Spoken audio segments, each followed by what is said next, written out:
Wait, one thing that really separates Conquest maps from other maps in the Fire Emblem series is that I feel like they all have a unique or interesting like flow and story to them.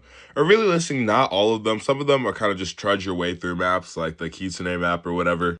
But a lot of them, like they have a bunch of interesting mid-chapter points, and the flow of what you're doing at the start is different from the middle, is different from the end. So, for example, in the beginning, you're just trying to go across this like really wide expanse across this lake. There's the top and the bottom, and like the enemies you got to defeat, right? Then there's like a special mid chapter kind of like mini portion where now it's like you're trying, these enemies don't want to move, and you have to try and destroy them while also taking heat from Takumi's ballista itself. So it kind of introduces the boss, so you're not really fighting him, but you still got to deal with the shit.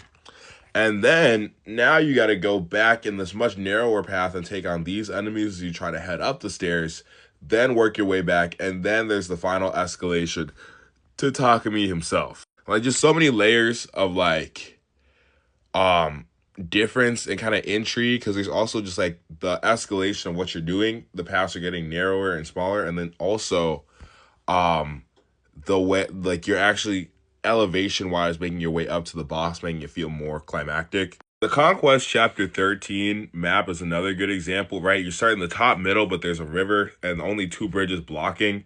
And this map is all about defeating different like subgroups led by their own captain. So there's the Orochi group of Diviners on the left, the Takumi group on the right, the Reina group in the middle, and Reina can actually like fly up and attack.